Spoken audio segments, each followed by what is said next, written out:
over 25 years, no game has been as shocking, as daring, and as controversial as Grand Theft Auto.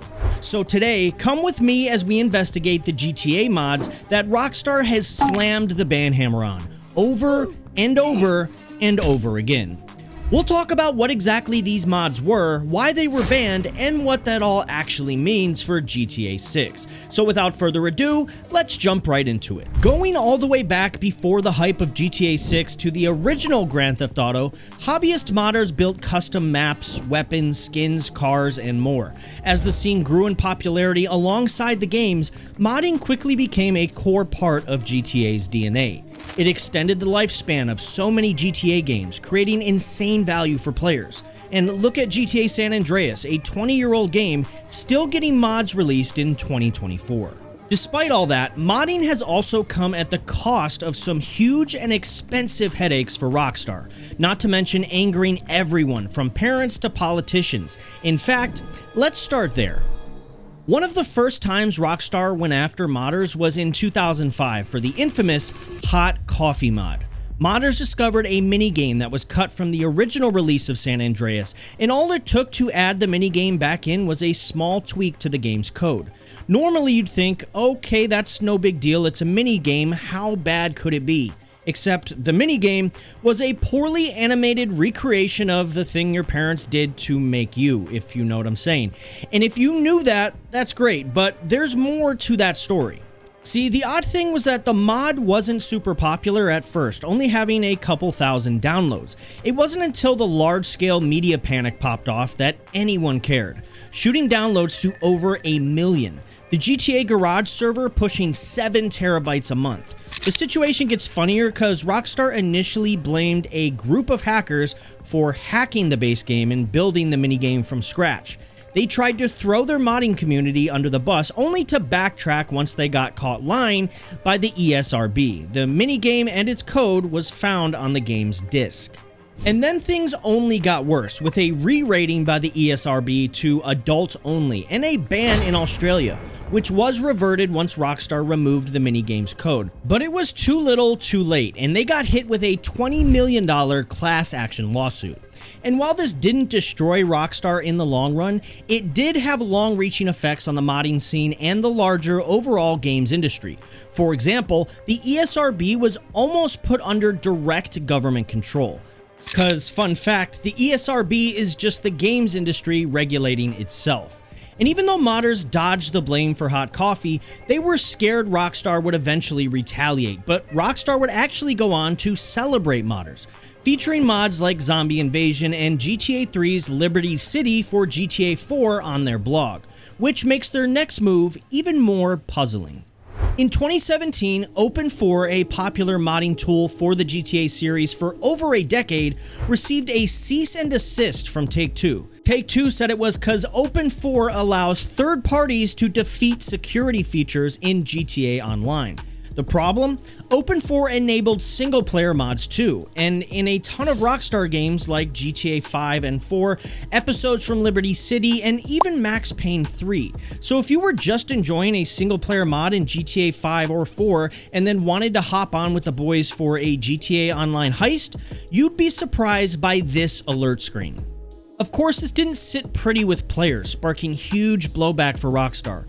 It only took 2 weeks, but Rockstar reversed course on their decision, and while it was a win for the modding scene, it was a massive net loss on Rockstar's relationship with their community, and a huge sign for what was to come. Because in 2021, Take-Two decided they wanted to go for round 2. See, Rockstar had a problem. After the debacle in 2017, their publisher, Take-Two, still wanted to protect the GTA IP, despite backtracking on OpenIV. So Rockstar decided to write up some rules around modding. Modders understood it as don't port maps and content from older GTA games to GTA 5, and absolutely stay away from anything related to GTA Online. Old GTAs like the trilogy, you can mod to your heart's content. Sounds pretty simple, right?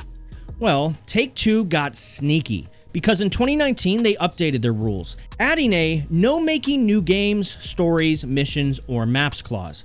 This killed a ton of mods with fully original content. I'm talking voice-acted missions, new handcrafted assets, whole new maps that add on to areas in San Andreas and Vice City, and more. There are fans that were passionate and inspired enough to add on to Rockstar's world. Many past modders would have actually gone on to work at Rockstar after making stuff like this.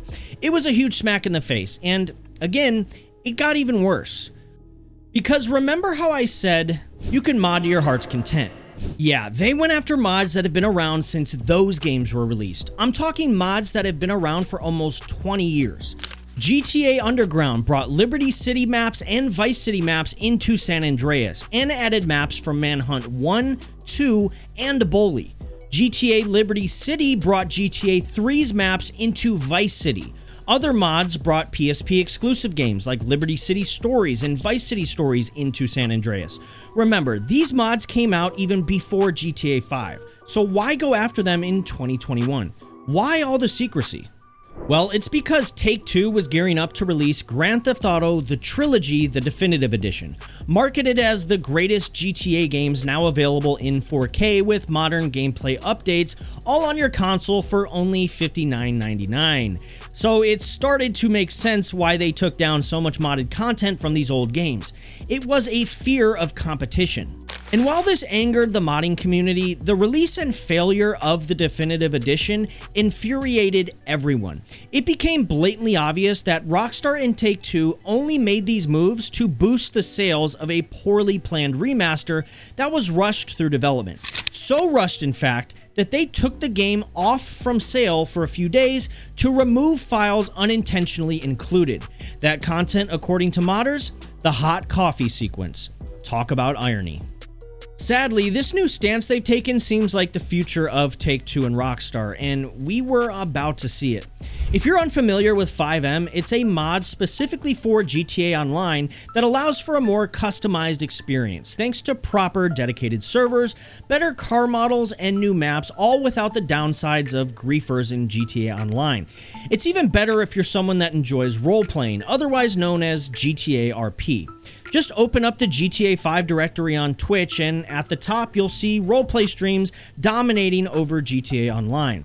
At one point, FiveM had more players than the base game itself, which makes sense. GTA Online has been around for so long that even with all its missions and features and constant updates, it's impossible to compete against a product that allows for unlimited amounts of user-generated content. And that competition is why, in 2023, Rockstar acquired CFX.RE, the team behind FiveM. This sent shockwaves through not just the modding scene, but the gaming community too. As back in 2015, Rockstar and Take-Two, realizing FiveM's potential, tried to kill the project in its infancy. Since the acquisition, FiveM has undergone changes that have upset the community, and it's worrying for the mod scene. They've become more strict in moderation, doing away with real-life content and assets that could lead to real-life lawsuits, like the many car models available. That's understandable, but the founder of FiveM was fired, and many employees left after due to poor management and treatment. Now, if you dig deeper, you'll find rumors that Rockstar was working on a FiveM killer before the acquisition, but the project was killed 2 years before the FiveM buyout. Why beat your competition when you can join them, especially if they've done so much of the work already? Work you want to add to your online systems for GTA 6. The rumors continue on, saying the future of FiveM is directionless and is uncertain. Whether these rumors are true or not, one thing is for certain. Rockstar and Take-Two have a pattern of behavior that tramples on the modding scene as soon as there's even a tiny threat to their bottom line.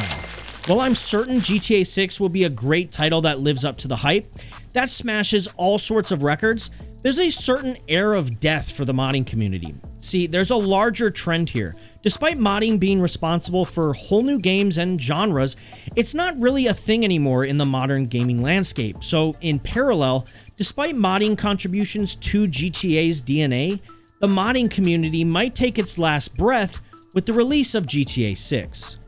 But it's not all doom and gloom. Instead, we'll probably get user-generated content systems, similar to the ones found in Fortnite, Halo, or Roblox, which in theory would make that creativity we see come from modders now coming from just about anyone, as the tools are more simple to use and the ability to enjoy this UGC is made easier, without the need for a complicated install process.